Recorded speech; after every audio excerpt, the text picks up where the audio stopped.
walked out because I ran away.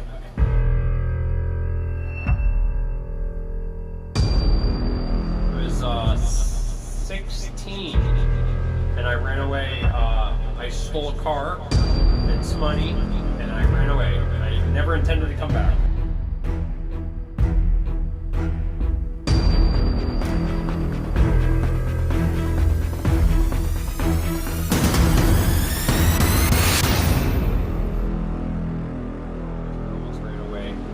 Even younger, when I was like 7 years old.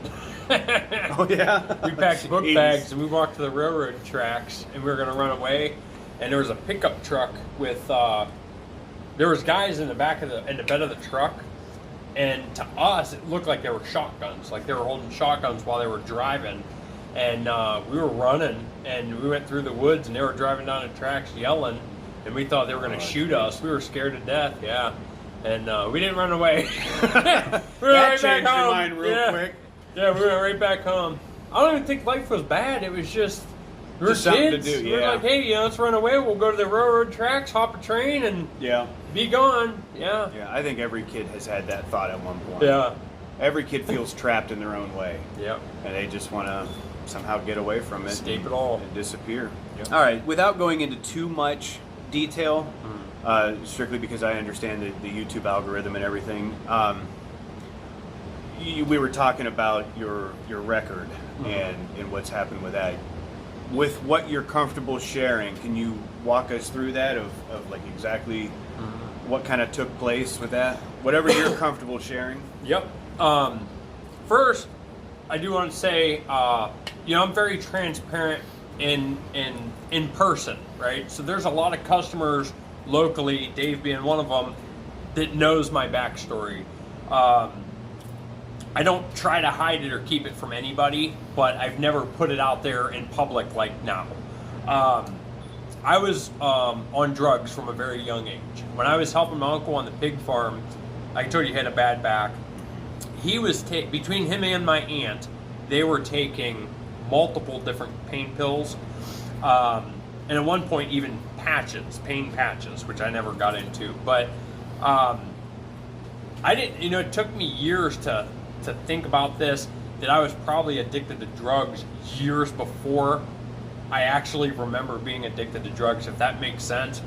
Because, mind you, I was 9 when I started helping on the farm, but I was like 12 before I started going over there like every day, right? So I was a teenager.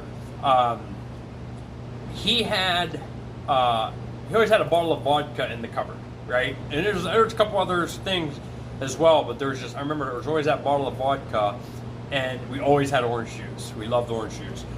But every night before I went to bed, I would take 1 or 2 methadone pills and drink a screwdriver. And methadone pills, they could be for pain or cancer or getting people off of like heroin or strong narcotics. I was taking them every single day. And if I was sick as a kid, like say I didn't take them for a couple days and I got sick, I didn't know why I was sick or that it had anything to do with the drugs. I didn't know that until years later, that I was probably addicted younger, but it helped me sleep. It took me to another place, and I liked that because I didn't like reality. I worked a lot. My uncle was kind of a mean guy. I mean, he was a total slave driver, and I didn't make any money on the farm. But when I was probably 13, I think I was 13 when I was hanging out with my buddy Josh. We always hung out in his garage, which is cool because there was a Speedway and Taco Bell on the same block. So we would hang out in the garage. Right? We'd hang out in the garage and smoke weed for hours, days at a time, skip school, whatever, and walk up to Taco Bell, get our snacks and drinks and whatever, Speedway. But that's when I first did coke for the first time. After, I did 1 line of coke, there was 8 of us. So there wasn't a lot of drugs to go around, but that was the first time I tried it. And not long after, I started getting it more frequently, to the point where I was doing coke every single day. I ended up robbing my best friend's restaurant. Funny thing, a lot of the main things in my life started when I was 9 years old, right? So when I was in the 4th grade, I was 9, and I met 2 different kids. Both of those were good friends of mine, right? Me and Mark, we did criminal stuff together. We would break into cars and skip school and just kid stuff. And Steven was very smart and dedicated. Like, you know, Chinese people aren't like Americans. They want their kids, like, they have to succeed. You're going to be smart. You're going to do your schoolwork. You're going to get ahead. You're going to do your math, whatever. So it was kind of like my white and dark, you know, my little angels, the subconscious things, you know. I want to do bad stuff, I'm with Mark. I want to do good stuff, I'm with Steve. But after school every day, I'd walk down to the Chinese restaurant with Steve. I'd help him put away the lunch buffet. I would answer the phone and take orders, and, you know, I just helped. I got a lot of free food for doing it, but I just helped him, and we were just friends. I ended up being friends with his whole family. But when I started getting into the drugs, you know, you quit caring about family when you're on drugs. When you are on something that's that addicting, that's all you really think about. So me and this kid, I think his name was Danny. It's crazy because I don't even remember. But we were walking around town, and we were looking for money. We wanted money to buy more drugs. And I said, you know what? I know where they keep their backup money, and I know how to get in the cash register.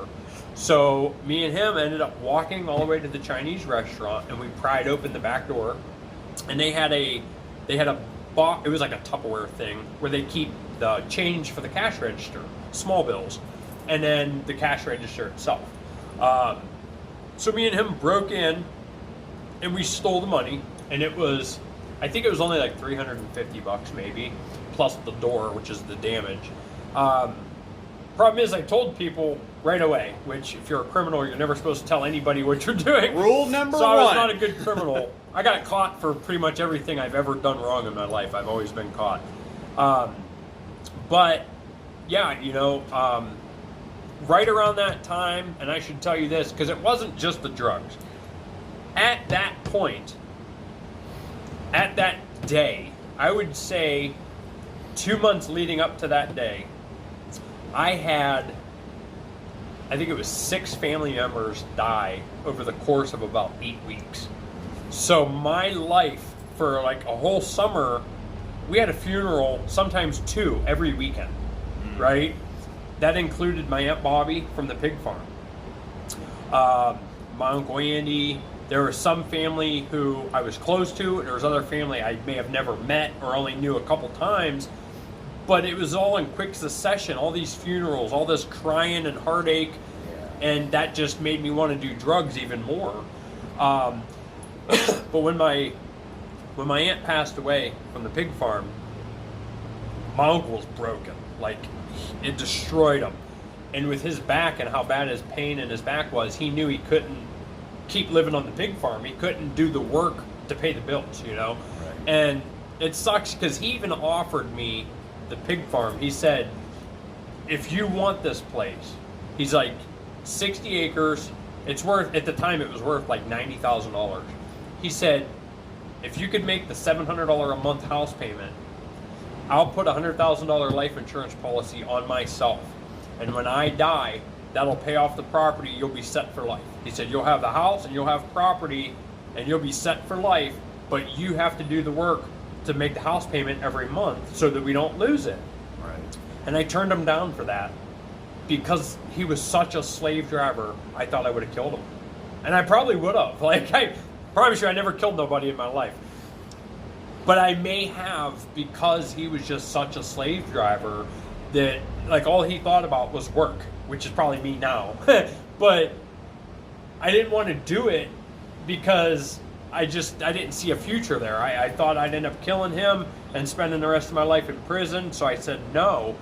And he ultimately moved back to my grandma's house. Well, they did a church donation thing when my aunt passed away to help him and to help with the funeral and stuff like that, so people donated money. My grandma had possession of that money, and it was I don't remember. I think it was like $1,700. Whatever was donated, the church matched it, right? So whatever it was, and my grandma had it. Well, when I robbed my friend's restaurant, I started thinking, when we robbed the restaurant, I told somebody. And then my biggest fear was they're going to find out and I'm going to go to jail. And I didn't want to go to jail. So I'm like, I have to run, you know?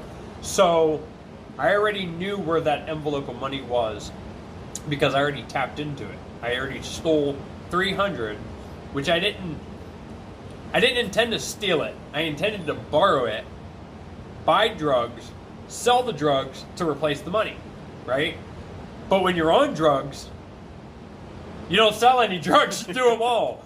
So I already knew where the money was, and my older sister, had got herself a new car, or a newer car, and she was gonna sell her older car, and I knew where the car key was.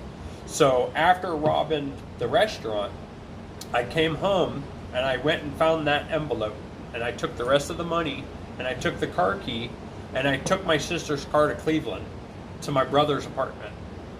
And I actually spoke to him earlier that day and said, if I happen to show up in the middle of the night, would you take me in or help me get away?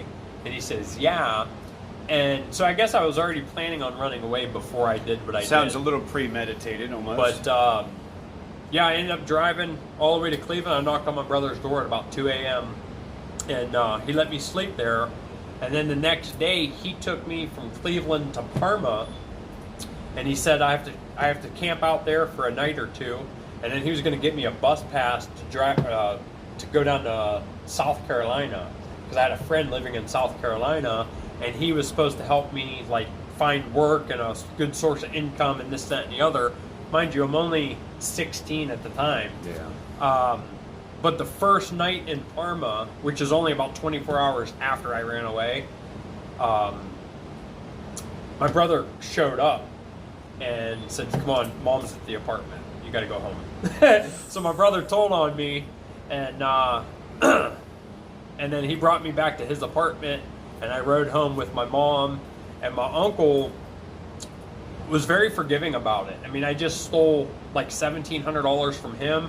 I stole a car from my sister. I robbed my friend's Chinese restaurant. You know what I mean? All this together, and like the first thing my uncle told me was, I forgive you.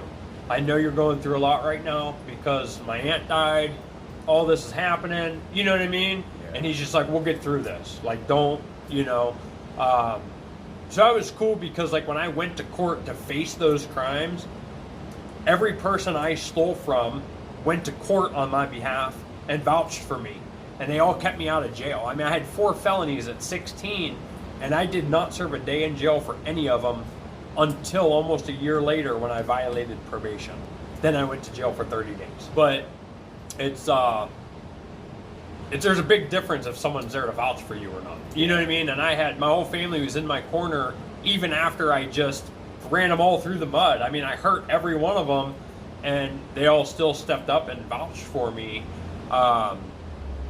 Sometimes I think they shouldn't have, because I think if I would have maybe done more time, maybe I would have smartened up and not caught the case that put me away for 6 years. You know what I mean? But yeah, it was a crazy time. But then after that 30 days, I did in juvenile detention. I was on the straight and narrow for like 6 months, right? Except, so I went in on November 11th. I got out December 11th. That New Year's, I went to my sister's apartment down somewhere in PA. It was a couple hours away. And I drank a lot. Way too much. I cried. I saw my stepmom, who I had not seen.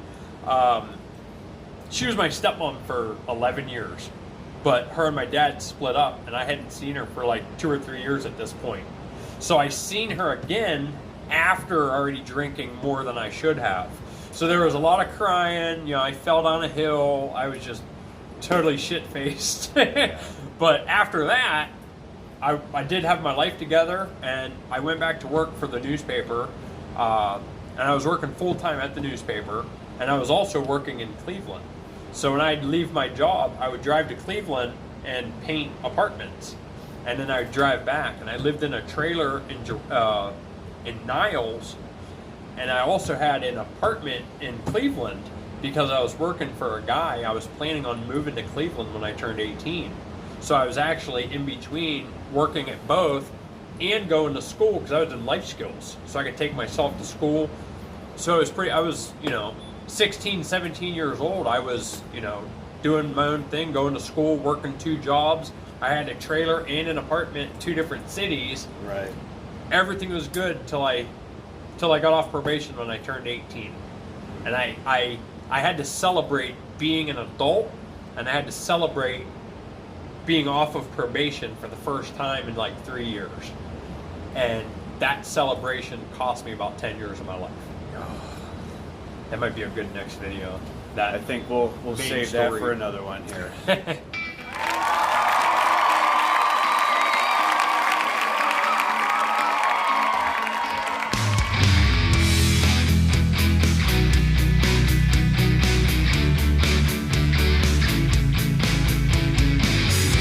Tell me about your family. You got a wife, you got 2 kids. Okay. I wasn't sure which part of the family you're talking about. How many families? Yeah. How many families do you have? Well, I thought you meant like my siblings. No. Your wife and your wife and kids. You got a son. You got a daughter. Yep. So Jimmy, the firstborn,